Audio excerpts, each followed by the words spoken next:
Freudiana Radio, la voz psicoanalítica del mundo.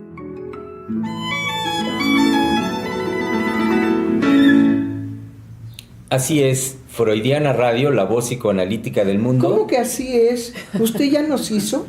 Pues, doctora, escuché la entrada, la cortinilla, donde dice la voz psicoanalítica del mundo. Y entonces usted... Yo dije, así es. Ok. Bueno, entonces sí tiene sentido. Así es la voz psicoanalítica del mundo, representada en este momento por, Germán principalmente, nuestro querido psicoanalista que tiene una voz radiofónica excelente, y entonces por eso nos gusta que él empiece el programa. Sígale. Efectivamente, doctora, y continuando con el trabajo... Efectivamente, la voz radiofónica. Ya llevo dos que avalo, digo, así es, efectivamente. Bueno, tengo que explicar algo que es muy importante.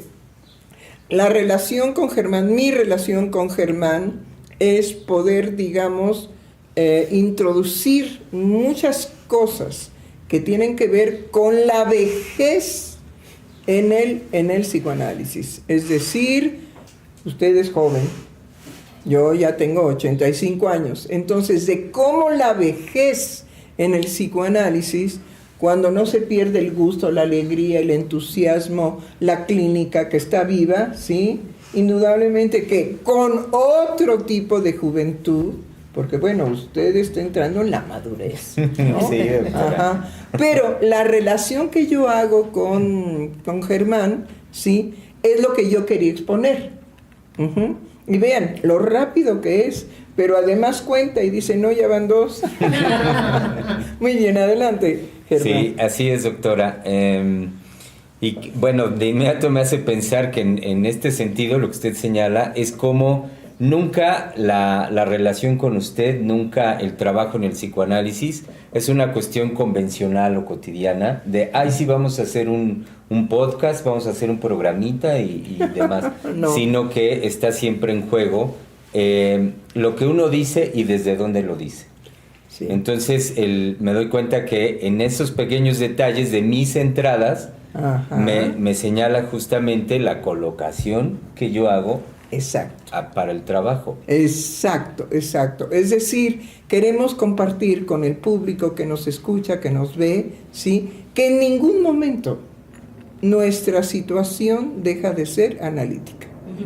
No nos disfrazamos ahora para salir en esta modalidad o en la otra, digamos, el puro radio. No, somos psicoanalistas 24 horas del día en donde estemos. Y precisamente ese es el juego. Bueno, adelante. Y en ese sentido, bueno, es por ello importante continuar desgranando, profundizando un trabajo como lo hemos hecho, tan importante como dar cuenta o intentar hacer el esfuerzo de dar cuenta de qué es un padre. A mí me parece que la puntualización de Germán momento, es intentar dar cuenta. Entonces, el símbolo de Ciel es siempre una C abierta. ¿Por qué? Porque el psicoanálisis no es un discurso, una ciencia, una teoría, una creación, una práctica, una terapéutica cerrada. Es siempre abierta. Y está abierta precisamente a las modificaciones y sorpresas de cada época. Entonces, en cada época, el psicoanálisis se manifiesta y la clínica también se lleva a cabo de una forma, pero lo que no se pierde es que los mitos siguen existiendo en el decir de los seres humanos del siglo XXI. ¿Sí? ¿Usted quiere? Sí, claro que sí, doctora, porque el mito tiene que ver con la historia, tanto de la historia de la humanidad como la historia personal, porque Freud nos dice que existen los mitos intrapsíquicos. Exacto, exactamente a eso me refería. Y entonces es una forma de contar una historia. Bueno, parte de la definición dice que es un relato de algo fabuloso, que se supone que aconteció en un pasado remoto, casi siempre impreciso. Pero la cuestión con el mito, sobre todo el mito tomado desde la filosofía, no es algo falso, al contrario, contiene la verdad. Pero la verdad dicha de esta manera, como un pasado remoto y casi siempre impreciso. Y eso es, digamos, tiene que ver en el análisis con lo que uno escucha de cómo la persona relata su historia. Y sobre todo, digamos, una historia a la que en muchos aspectos no tiene acceso, ¿sí? Sin embargo, aunque no tenga acceso, ¿sí?, la verbaliza. Eso es lo que, sí, justo ayer que yo le decía, doctora, que en el decir, en la consigna del oráculo, había una imprecisión que era, que no decía cómo iba a matar Edipo a su padre, ni cuándo lo iba a matar. Y usted me llevó a la dimensión de lo preciso que era la consigna. Entonces, lo que pienso ahorita es que la imprecisión viene, o podría pensar que es producto de una elaboración yoica más bien, frente a semejante verdad que se entrevera en lo que como discurso uno produce yoico, y entre eso está la verdad. Hay una cuestión muy interesante del mito, ¿no? Es decir, la persona que va y consulta al oráculo, porque el mito, primero que nada, tiene que crear todo un escenario, pero no nada más un escenario, sino un ambiente también, ¿no? ¿Sí? Y el que va y consulta el oráculo, indudablemente que va en función de la incertidumbre que tenemos los seres humanos. ¿Ven por qué el mito está vivo? Sí. Porque los seres humanos lo sostenemos en una incertidumbre permanente de qué es, sí, mañana, de qué es hoy, qué es mi hoy, qué es el mañana, qué es lo que va a acontecer, a sucederme. Esa imprecisión, esa imposibilidad psíquica de la especie. Por eso ven que la especie ha creado todo lo que ha creado para evitar la incertidumbre. Pero la incertidumbre es propia de nosotros, ¿sí? Empezando por dudar quién es nuestro padre. Por eso los judíos no tienen problema. Judío es aquel que nace de madre judía, porque de padre sabe Dios y manga negra, ¿no? Sí, sobre todo manga negra. Bueno, entonces, el mito está vivo en el cotidiano de los seres humanos. Hay ocasiones en que aún las personas que viven ya enajenadas con el celular y que hablan con el celular y que le piden al celular que le busque, que le dé, que le resuelva, ¿sí?, permanentemente está llevando a cabo al oráculo que está en internet. Entonces, el oráculo moderno, bueno, del siglo XXI no es moderno, es contemporáneo. Nuestro tiempo es contemporáneo. Entonces, el oráculo contemporáneo, nada menos ni nada más, ¿sí? Bueno, pero este tiene nombre, se llama Google. ¿Sí? El otro nada más era de la ciudad de Delfos.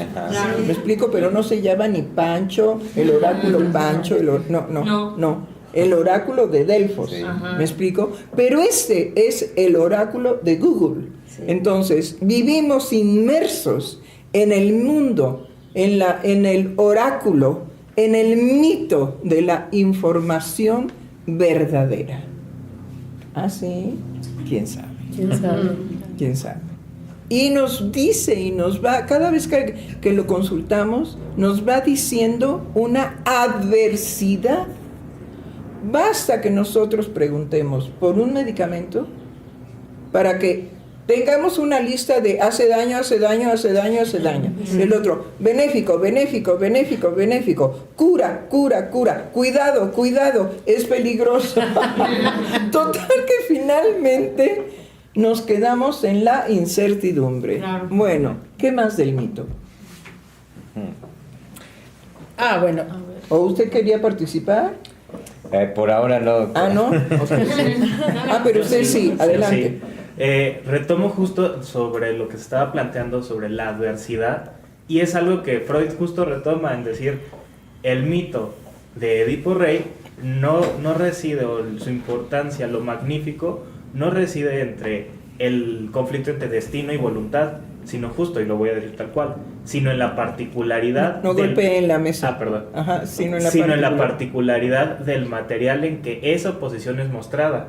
Claro. Y eso es, bueno, a mí me pareció fantástico, en donde dice, pues es que esa es el conflicto, y lo maravilloso de el mito de Edipo es la oposición que se muestra frente a ese conflicto, que es el destino y la voluntad que hay en juego. O sea, que el ser humano, aunque consulta para resolver su adversidad, él decide su destino. ¿Sí? Pero además no solamente tenemos esta decisión subjetiva, ¿sí? Sobre todo cuando nuestros analizantes llegan y nos demandan, doctora, ¿qué hago con esto? Claro. Y el silencio del analista y el señalamiento ahí de es usted el creador, usted es el que tiene la verdad de la solución. ¿Por qué? Porque psíquicamente provocó el problema. Claro, claro. Nada más que no lo sabe. Eso es lo que nosotros, digamos, respetamos de la subjetividad humana, ¿sí? Que cuando el otro está desesperado y nos consultan, como ven usted que sabe, porque ¿a qué vine yo? Ah, no, a que usted me diga. Sí. Sí, la demanda es esa, a que usted me diga, me oriente, y su saber yo lo más o menos lo filtro en que puede que sí, puede que no. Ajá. Sobre todo las mujeres enamoradas. Ese hombre no le va bien por lo que usted viene y me dice de él. Claro. Ese hombre no le va bien. Eso es lo que ella dice. Pero lo que yo siento por él, y lo que él me dice, y lo que él me ofrece, ¿sí? Pues no se lo dice a la oreja de la psicoanalista. Entonces, Me recordó que yo tengo una paciente genial que me dijo, doctora, yo voy a dejar el análisis nada más en lo que consigo pareja. Pues nada más en lo que consigo pareja, lo voy a dejar, ¿por qué? porque siento que el análisis como que no me permite encontrar una pareja, como que siento que se opone. No le dije nada, pero fue algo, un efecto muy chistoso, en el sentido de que ella llamaba para decirme, llamó yo creo que unas 3 veces, para decirme, doctora, ¿le puedo hablar? Sí. Bueno, me hablaba. Ay, doctora, ¿ve que le dije que yo quiero dejar el análisis porque siento que se opone a que yo tenga pareja? Más o menos como unas 3 veces. Y de ahí como que volvió a relanzar el análisis y a hacer un giro. Pero me recordó ahorita la situación de, no, nada más en lo que encuentro pareja. Voy a dejar el análisis. Bueno, yo encantadísima de trabajar ahorita el detalle fino de este caso verdadero, ¿sí? De la doctora Giselle, pero no, me voy a reprimir, pero no, porque lo que está involucrado ahí se llevaría varios programas. Claro, claro. Sí, entonces, un aspecto minúsculo, aparente, pero la certeza de esta mujer es impactante. Sí. Yo le dije que iba a dejar el análisis, sí, voy a modificar, para poder encontrar pareja. Y ella dice, mientras. Entonces, ¿va a dejar el análisis mientras o va a tener el análisis mientras? Va a tener el análisis mientras. Sí, pero ella dice, voy a dejar el análisis mientras. Bueno, eso es lo que la finura de la escucha analítica. Sí. Ella no dice que va a dejar el análisis ya. No. No, sino tiene un tiempo. Fíjense el tiempo de esta paciente. Mientras. Y ese mientras, bueno, oracularmente, todo lo que dice del mientras, es decir, todo el juego dinámico, afectivo, sexual, la historia de la persona, todo eso está en lo que Freud llamó condensación y desplazamiento. Sí. Bueno, por eso me contengo. Sí. Pero lo puedo tomar, doctora, porque en la definición del mito dice que el mito tiene dos aspectos y los dos aspectos son igualmente necesarios. Uno es lo ficticio y el otro es lo real. Claro. Bueno, nos dice que lo ficticio consiste en que de hecho no ha ocurrido lo que dice el relato mítico.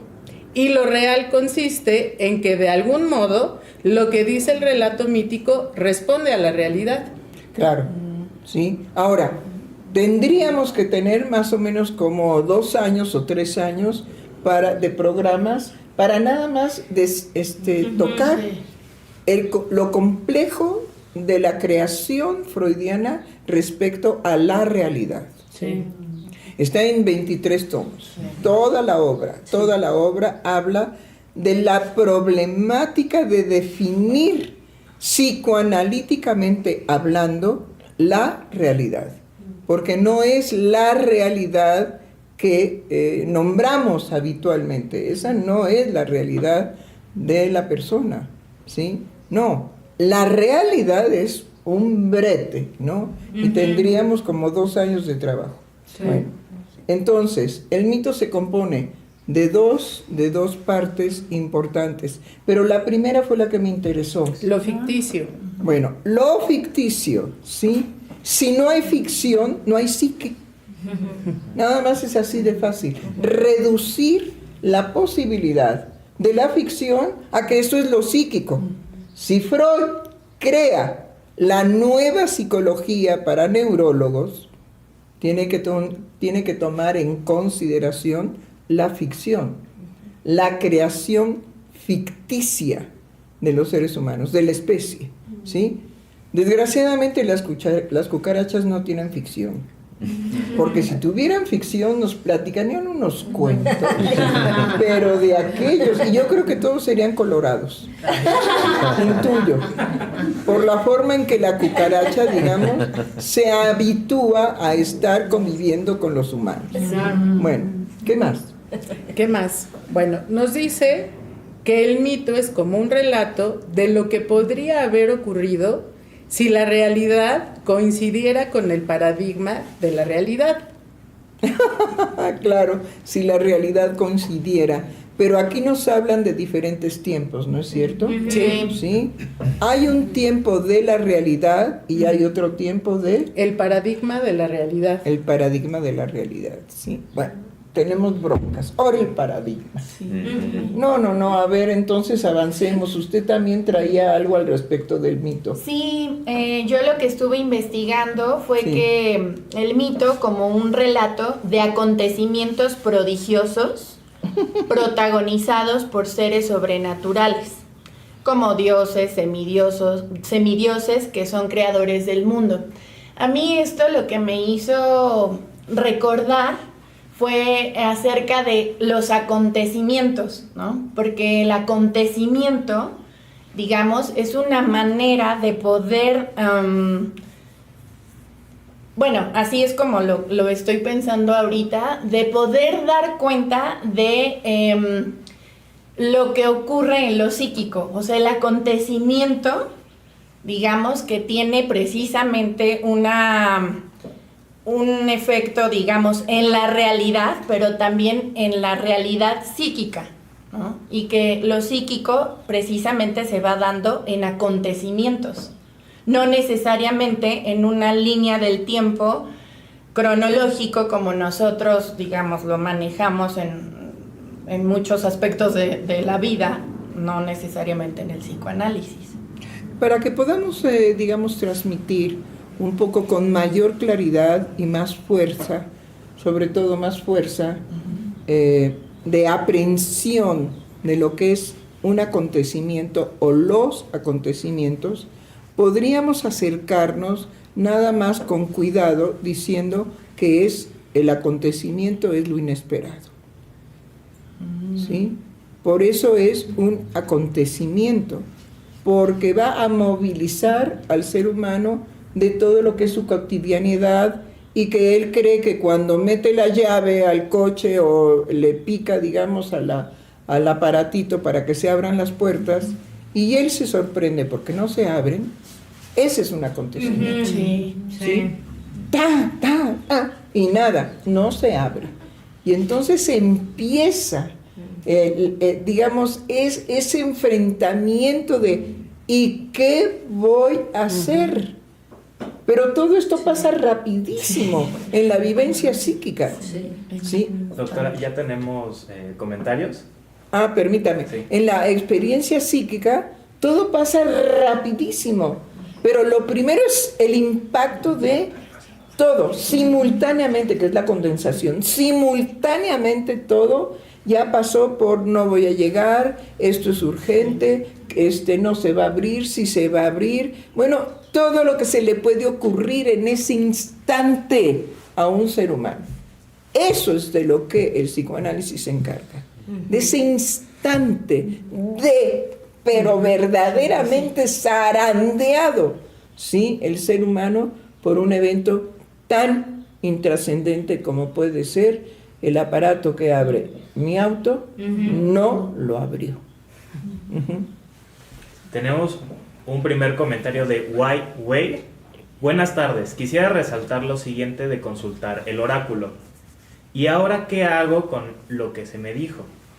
Implica una revolución. Desde mi perspectiva, otra cosa que es importante es cuando uno va queriendo manipular la respuesta del oráculo. Un maestro decía, si preguntas con enigmas, el oráculo responderá con enigmas. Creo que eso fue lo que ocurrió a Layo y a Edipo. Layo, temiendo morir a manos de su hijo, va y lo violenta, como pidiéndole ese acto que se cumpla el oráculo. Como pidiéndole en ese acto que se cumpla el oráculo. Bueno, mi querido... Wei. Ok, usted lo pronuncia, yo no. Bueno. Sí, lo que usted aporta no es la verdad del sujeto. Es lo que usted interpreta de la historia del mismo mito. Entonces, como un recuerdo y un regalo, usted se interpreta a sí mismo sin darse cuenta, creyendo que interpreta el mito, porque mete la conducta del Layo. Y esa es una interpretación que usted hace de los datos que le da el mito. Esto es muy importante porque es como viven los seres humanos. Bueno, vimos los seres humanos. Claro que el psicoanalista está mucho más alejado de estas interpretaciones conductuales, ¿sí? Muy alejado de interpretar la conducta como verdad que yo puedo tener en un momento dado del sujeto. El psicoanalista, ¿sí?, está absolutamente en blanco, ¿sí? Él tiene una creación de vacío de pensamiento, palabra y obra por los siglos de los siglos, amén. Bueno, tiene definitivamente un vacío para que pueda escuchar de viva voz y en acto, ¿sí?, lo que el sujeto dice.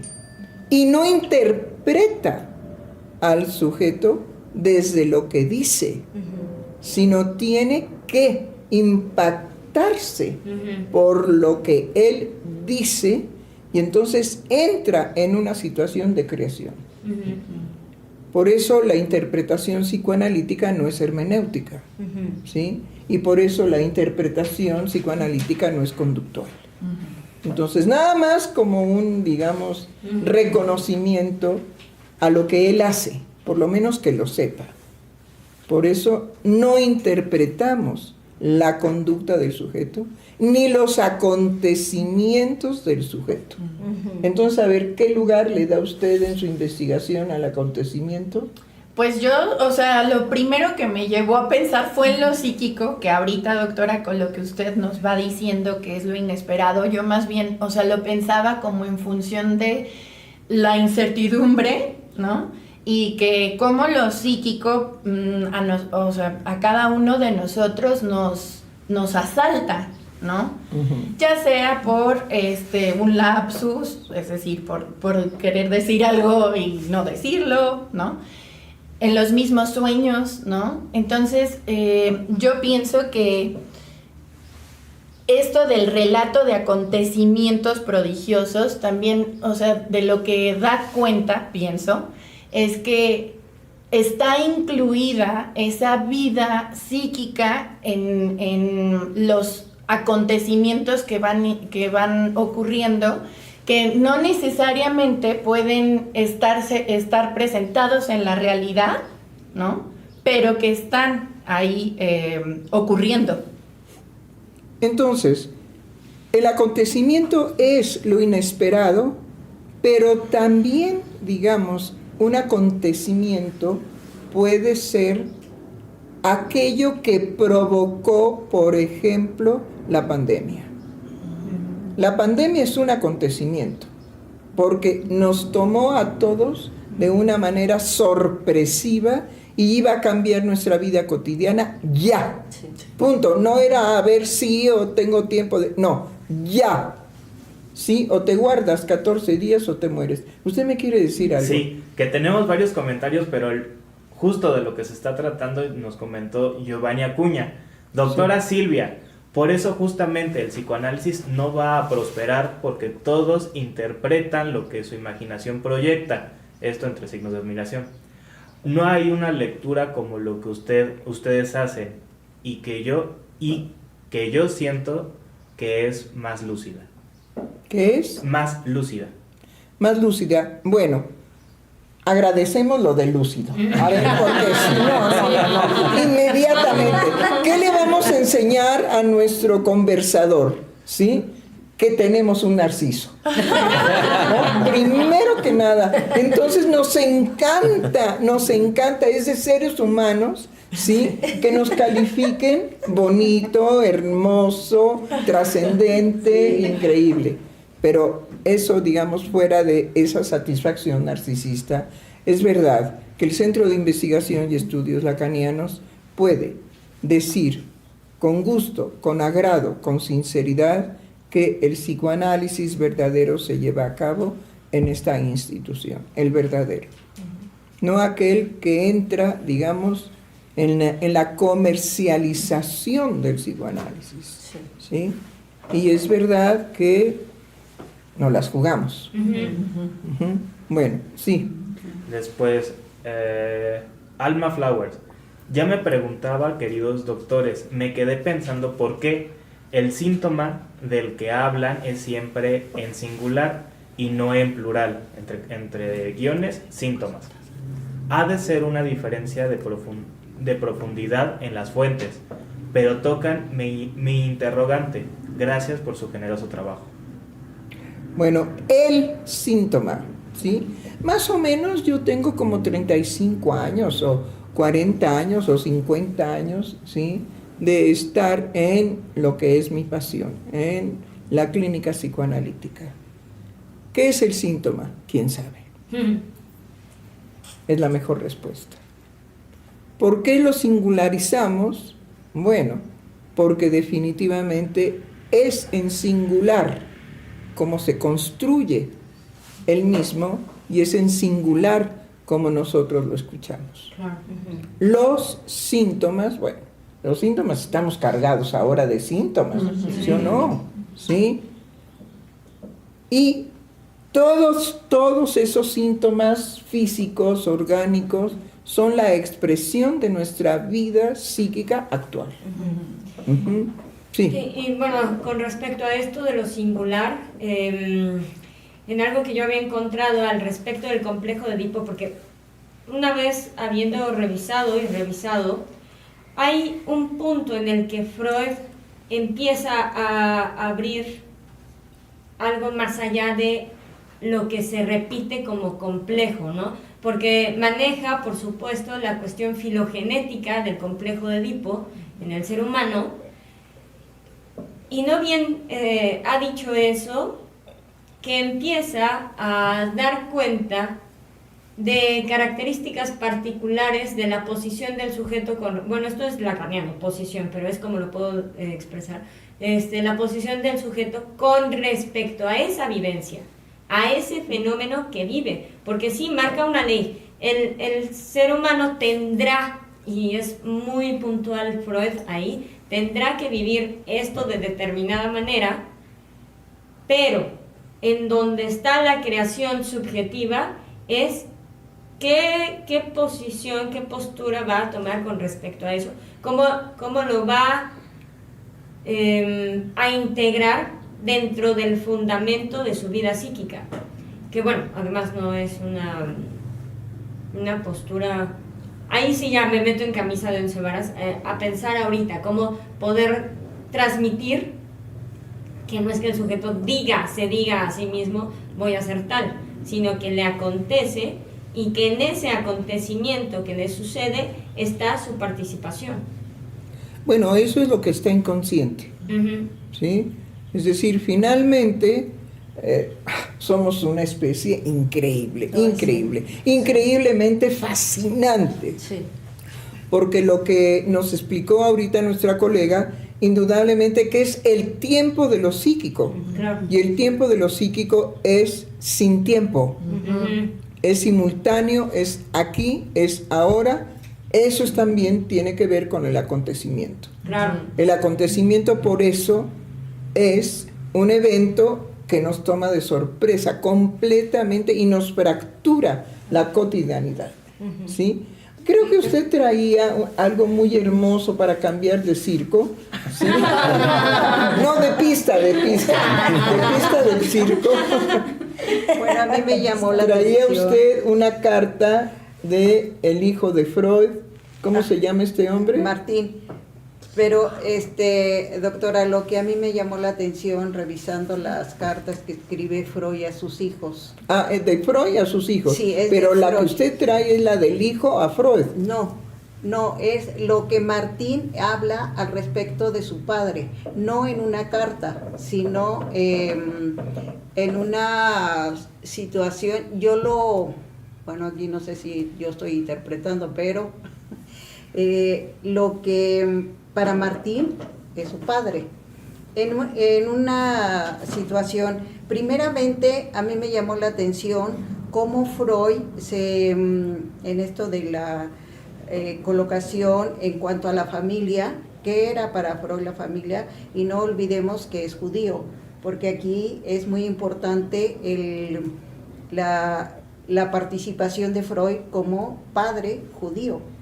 Entonces, aquí lo que dice, lo que resulta para Freud la familia, y dice para Freud evidentemente la familia era junto con el trabajo de su investigación y su valor y su valor supremo. Es decir, como siempre ahí me hizo recordar lo que usted siempre nos dice, primero el psicoanálisis. Claro. Entonces, ¿cómo es? Y la familia tiene su lugar. Sí, pero es secundario.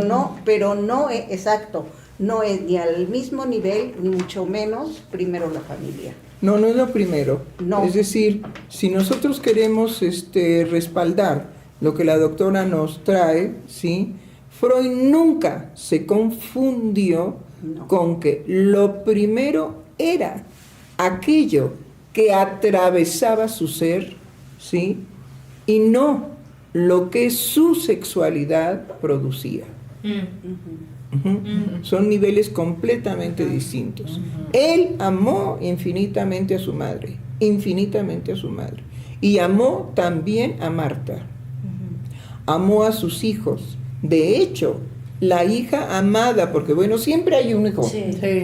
Siempre hay un hijo que está por encima de los demás, ¿no? Que nada más, bueno, que de hecho los hermanos dicen el hijo de mi madre, ¿no? O la hija de mi madre, ¿sí?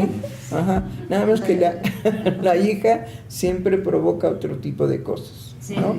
Bueno, es mejor el hijo de mi madre. Bueno, el genérico. Y entonces la madre tiene a un elegido por excelencia, que va a desencadenar todas las envidias y todo, que vemos de lo difícil que es la relación entre los hermanos, entre los padres. Precisamente el complejo de Edipo da cuenta de la sexualidad, y como nos las presenta, es que es complejísimo, complejísimo. ¿Qué va a hacer el pobre infeliz aproximadamente entre los 2 años y medio y 3, ¿sí? En donde definitivamente vive con intensidad que ya llegó su papá y se va a llevar a su mamá? Nada más. Que bueno, ¿qué es lo que le pasa a Freud? Claro. ¿Sí? Freud ve que estando la madre, bueno, pero tienen que considerar que la amaba infinitamente. Ahora, ¿es lo mismo, doctora, cuando se odia a la madre? Sí, porque está, digamos, la otra parte del complejo de Edipo, que es precisamente la parte negativa. Pero dijimos, creo que ayer, ¿sí? En la radio, que negativo, positivo no es bueno o malo en el psicoanálisis. Bueno, entonces, sí, hay definitivamente una combinatoria. Usted ya le anda. Ay, sí, doctora, para decir lo que dice el hijo Martín de su padre. Dice, el padre irradiaba una seriedad mística y no estaba permitido quebrantarla. ¿Y no estaba permitido? Quebrantarla. No, guay de aquel. Sí. Dice, Freud no jugaba con sus hijos como otros papás. Él no podía hacerlo. Pero dice su hijo Martín, y en situaciones de necesidad, todos podían recurrir a papá. Tenían pleno derecho a recibir su total atención y ayuda. Cuando realmente lo necesitábamos, bajaba de sus alturas olímpicas para salvarnos en palabra y hechos. Ay, me encantó. Porque qué padre hace esto de esta forma. Hay muchos, afortunadamente, doctora. Hay muchos. Aunque digamos, lo que nos encanta es saber todo lo siniestro y todo lo malo de la sociedad, ¿no? O sea, es de donde verdaderamente uno se saborea, ¿no? Y hasta como plática elegante de, ay, oye, es que verdaderamente la juventud está perdida. Bueno, para ti. De romper el hielo. ¡Qué barbaridad! No, pero todo lo que es tragedia, daño, fealdad, inmundicia, etcétera, ¿no? ¿Sí? Bueno, yo tengo una hija, mi hija mayor, Verónica, que la última vez que hablé con ella hace como 1 día o 2 días, ¿sí? Me dijo, no, es que definitivamente la cantidad de basura que se deja y que llegan las lluvias y la arrastran, y cómo no va a haber inundaciones y cómo no va a haber, digamos, desastres, todo. Yo decía, bueno, yo tengo 85 años y la basura en México siempre la ha jalado la lluvia. Y sin embargo, pues no me ha tocado inundaciones porque he sido cuidadosa. Y no me he quedado debajo de un puente del periférico porque preveo, ¿sí? Pero cuando uno quiere buscar cierto nivel de emociones, pues a veces la lluvia y la basura nos socorren. Es decir, depende de qué es aquello que en la experiencia subjetiva, ¿sí?, puede manifestar al exterior cuando realmente es un interior. Pero encuentra inmediatamente en el exterior cómo decir, es que la sociedad ahora, ¿no? O como nuestro querido doctor, hubo una observación en la consulta, ahora que lo fui a consultar, hubo una observación que hizo usted, ¿no? Ah, sí. Y que dijo al respecto, desde que está ahora que está la cuarta transformación, pues ya no podemos importar un medicamento homeopático nuclear. Entonces, ustedes saben que los odios a López Obrador es cuando le afectó directamente al sujeto. Sí. Mientras no nos afecte Sí. López Obrador con sus cambios y su cuarta transformación de manera directa, Sí. ay no, pues qué bien, qué bueno. O como mis amigas de la canasta, ¿sí?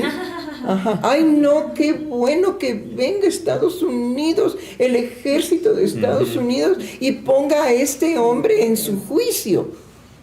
Y en eso que les gano. Sí, bueno, ¿cómo ven? ¿Qué tal? Ajá, ¿sí qué punto? Seguimos con los comentarios. Sí.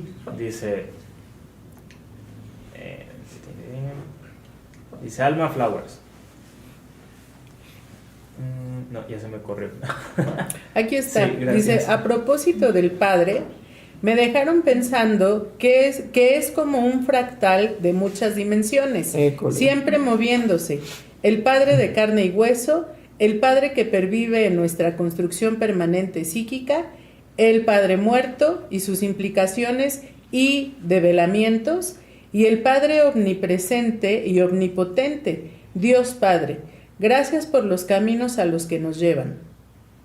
Bueno, lo que nosotros esperamos de todo esto es que precisamente se abra para los, ahora que ya no son radioescuchas, ahora son que televidentes, ¿se les dice televidentes?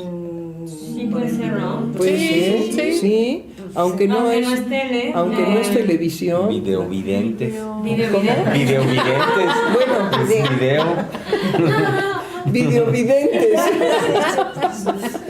Bueno, muy bien, nuestro propósito es precisamente que trascienda lo más importante del mensaje del psicoanálisis, el amor.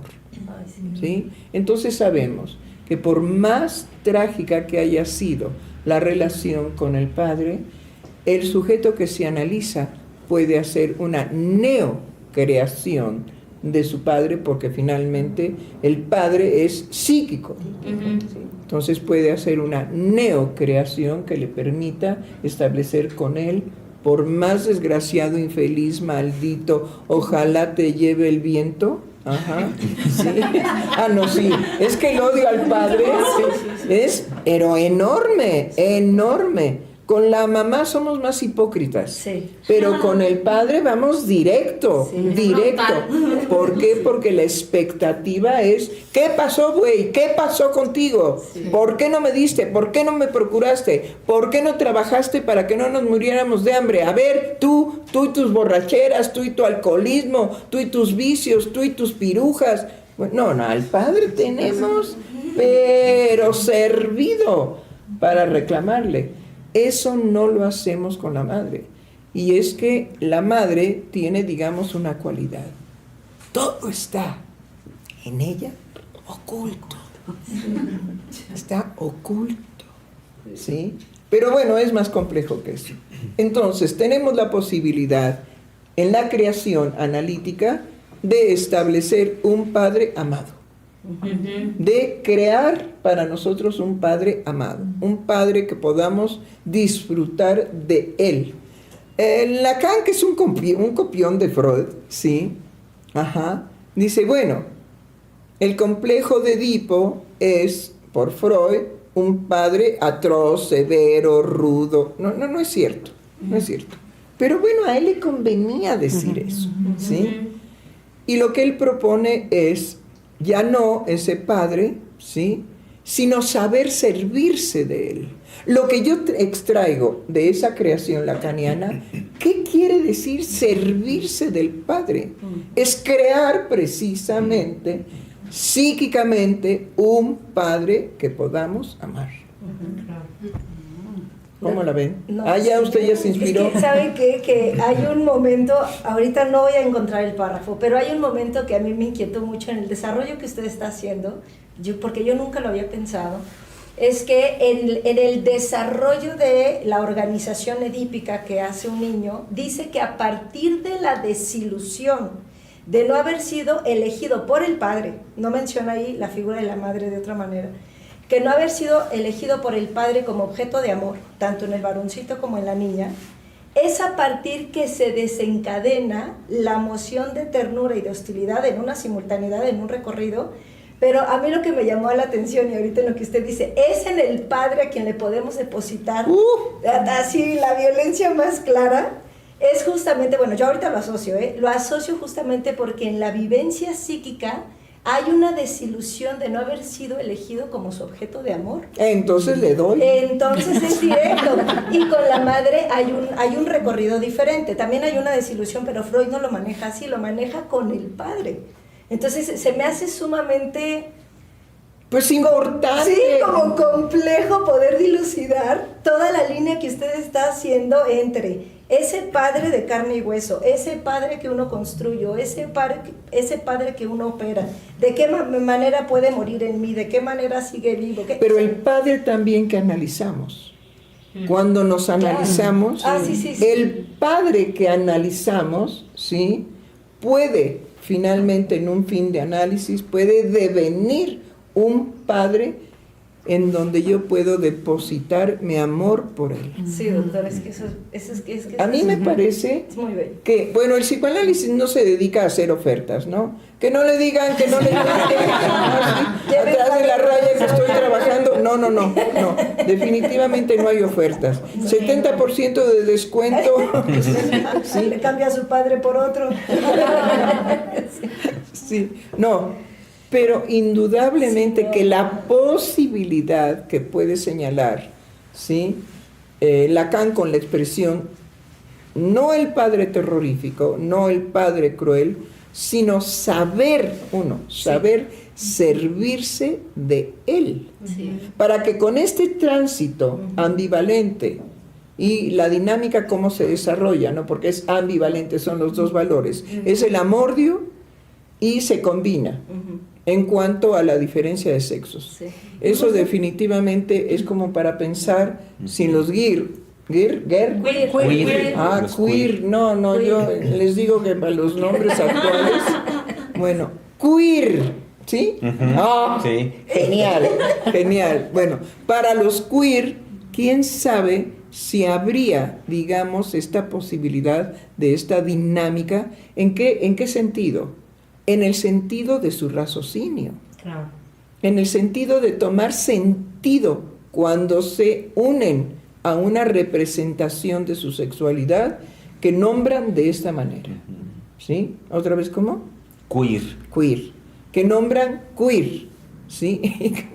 Uno que ha andado tantos años en los asuntos de los conflictos sexuales, a mí por lo menos me cuesta mucho trabajo pensar en una sexualidad queer. ¿Sí me entienden? Es ¿cómo? Como que me duele la cabeza. Digo, ¿qué? Sí. Me es, digamos, definitivamente por el nombre nada más, por la pronunciación, me es aversiva. Ahora, no me entrego al sentimiento de lo aversivo, pero sí puedo reconocer que es el primer sentimiento que me produce. Sí. ¡Qué horror! ¿Qué sexualidad será esa? Bueno, muy bien. ¿Algo más? De los comentarios no, pero yo quisiera participar con algo. Adelante. O sea, algo que está muy... es muy común y es muy sonado tanto en la sociedad como casi comercialmente hablando, es esa frase de el árbol familiar se poda. Y todo eso, o sea, yo lo iba pensando y dije, ¡órale! ¿Cómo? O sea, lo que puede expresar esa frase y la magnitud que tiene en función de una desilusión y un dolor hacia lo que se está diciendo de, pues, ¿sabes qué? Mi arbolito lo puedo dejar como arbusto o peor, pero con tal de, ¿cómo se llama? Cortar esa relación, con tal de negar, de eliminar al otro, puedo hacer lo que sea. Y pensar en esa frase, ahorita me vino a la mente y fue como, pues sí, o sea, no es cualquier frase. Y no se me hace raro que esté circulando tan frecuente en estos momentos. Bueno, ¿qué es lo que realmente tenemos que, digamos, aplaudir de la dinámica de todas estas creaciones que se dan en la actualidad? De lo que nos damos cuenta es que tal vez, como nunca esta época tenemos una actividad psíquica, ¿sí? En cuanto que los seres ahora buscan qué son y buscan el sentido y la razón de su vida. Nunca habíamos tenido tanta invasión hacia la sociedad en que se manifestara precisamente todas estas cosas. Porque ¿qué se pretende ahí? Pues se pretende resolver un conflicto familiar. Claro. ¿Sí? Si es con arbolitos o si es... si es, bueno, con tantas cosas que ahora se crean. Sí. ¿Me explico? Que ahora se crean y que invaden. A mí me parece fabulosa la época porque invaden la música, el teatro, la poesía, el amor, bueno, todo, absolutamente todo está invadido por la demanda que hay, ¿sí? De todo, en todas las edades, de que necesitan ahora en las redes poner, ¿sí? Mira, con esto te salvas. No, hombre, de veras sí. Ve y despeluca a tu abuelito. Porque ahí empezó todo. Cumple el mandato. ¿Cómo es? Que el árbol familiar se poda. Que el árbol familiar se poda. Entonces, poder ver, poder concebir, poder sintetizar que mi familia es un objeto, árbol, que puedo yo recortar hasta hacer, porque ahora se hacen figuritas con los árboles, ¿no? Que un ganso, Exacto. una manzana, Tacita, sí. ¿sí? Bueno, en fin, etcétera. A mí me parece que como nunca la actividad psíquica en cuanto a las preguntas de la problemática actual de los seres humanos están invadiendo permanentemente, ¿sí?, la sociedad precisamente de esta forma, ¿sí? Las redes sociales. Pero bueno, hay que hacer una reflexión. Una red sirve también para pescar, Claro. ¿sí? Entonces, la pesca cotidiana, de toda la vida psíquica de los seres humanos en conducta, aunque sea en conducta. Ay, pues voy a sacar las fotografías del cumpleaños de mi bebé, ¿sí? ya están y uno se las tiene que soplar horriblemente porque ay Dios mío qué horror, y están todos los demás digamos familiares, ¿no? Con unas caras y unos sombreritos y vean qué felices y qué contentos. Bueno, y vamos a guardar esa foto, sí, para el álbum del bebé. Me explico, que cumplió 1 año o 2 años, o, en fin, lo que sea. Pero además anuncian todo lo de su vida cotidiana. ¿Sí? Sí. Quiere decir que nunca habíamos tenido tanta expresión externa de la cotidianidad de la vida social, ¿sí?, en la sociedad. Esa es nuestra sociedad actual, ¿sí? Hay gente que ya se aburre, se harta de la consultoría, de las redes, porque tiene que pasar y pasar y pasar y pasar el dedo, ¿sí?, para que encuentre él o ella algo que verdaderamente está buscando, pero que sabe que está en las redes. Sí. Bueno, muy bien. Tenemos más comentarios, doctora. ¿De árboles? No. ¿De árboles tusados? Bueno, Talia Ugalde nos dice, qué hermoso programa, gracias, doctores. Muchas gracias también, Natalia. Rosa Hernández nos dice, al escuchar lo que nos comparten del mito, me hacen pensar que inconscientemente el mito nos toca desde lo subjetivo, la incertidumbre latente en uno, y damos lugar a lo ficticio en una simultaneidad de jugarnos en nuestro decir y relanzar nuevas creaciones a nuestro universo psíquico. Saludos, queridos doctores. Pues muy bien, buena reflexión.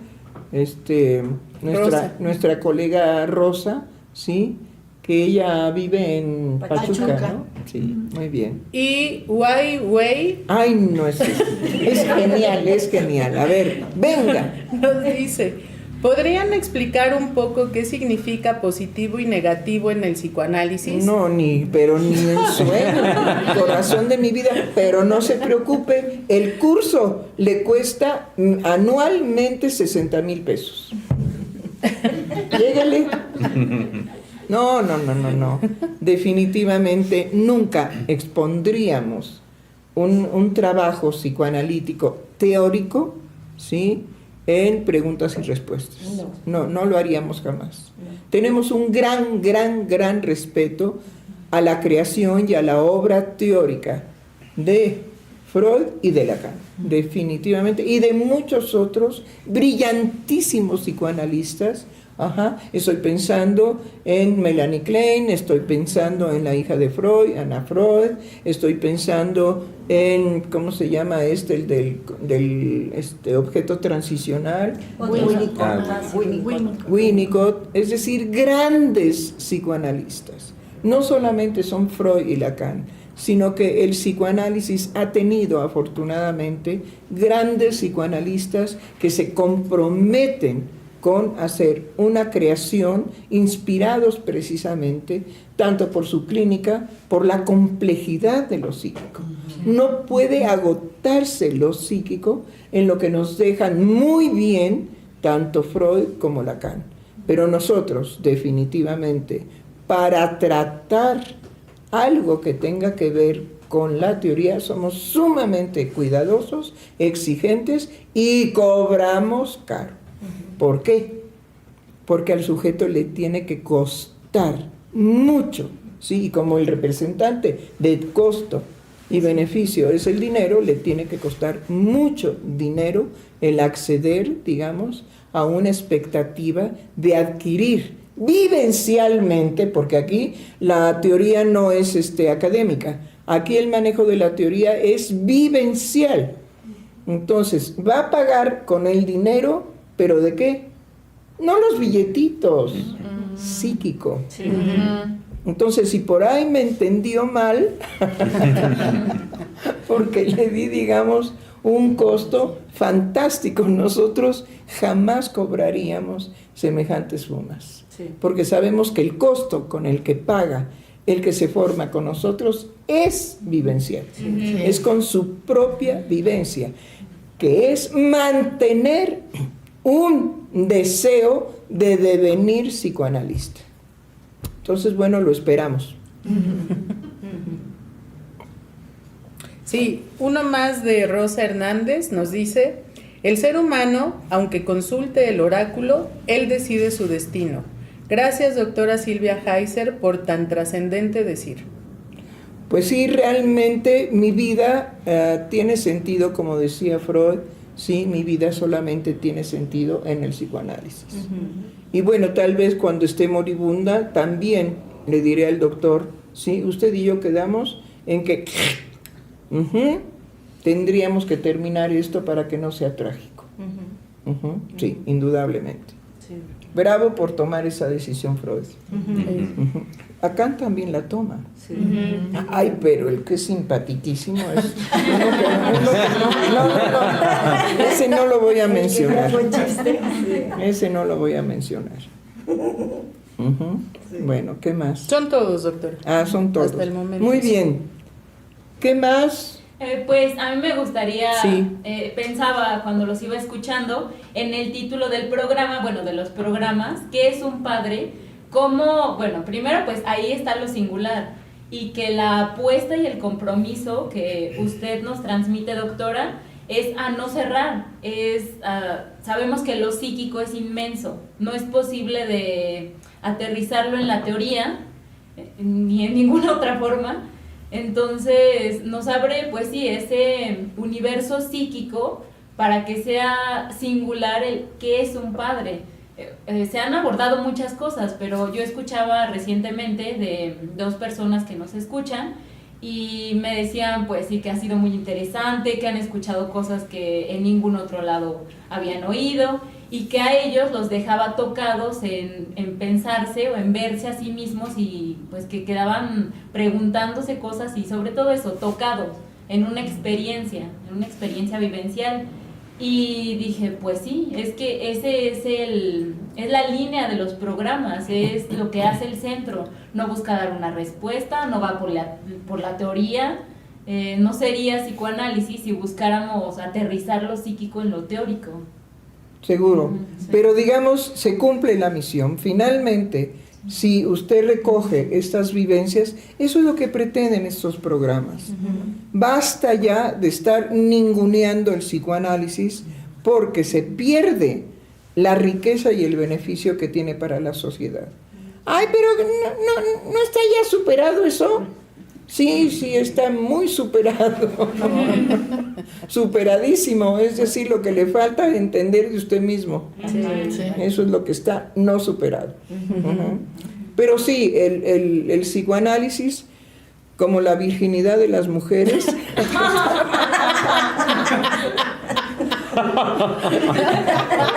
ha circulado de una manera verdaderamente terrible e insólita. Bueno, ¿qué horas son? 1:10. Sí, solamente, doctora, Wei ya contestó y dice... Espéreme un segundo. Sí. Porque a mí me gustaría terminar el programa con esta reflexión, ¿sí? Lo que se dice al respecto de la virginidad de las mujeres no es cualquier cosa en la actualidad, no se toca. Y es muy delicado que no se toque. Y no de una manera, digamos, fatídica, ni moral, ni ética, no cabe. Pero por algo la naturaleza ha dotado a la mujer de un himen, ¿sí?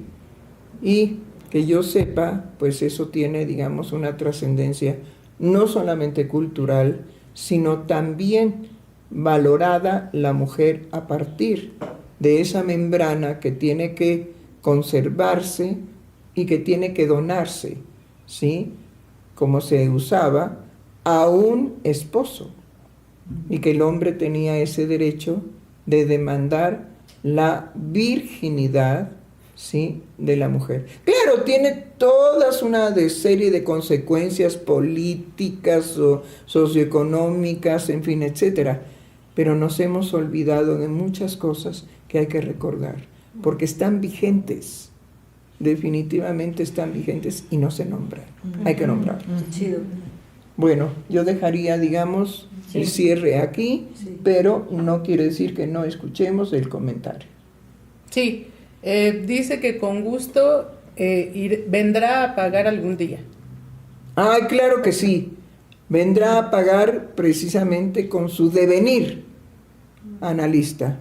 Y no lo deje en algún día, porque qué tal si sufre un accidente de bicicleta y ahí queda.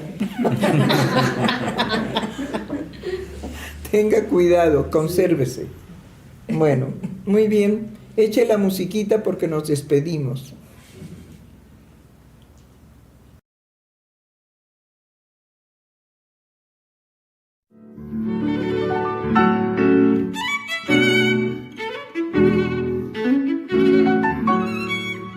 Freudiana Radio, la voz psicoanalítica del mundo.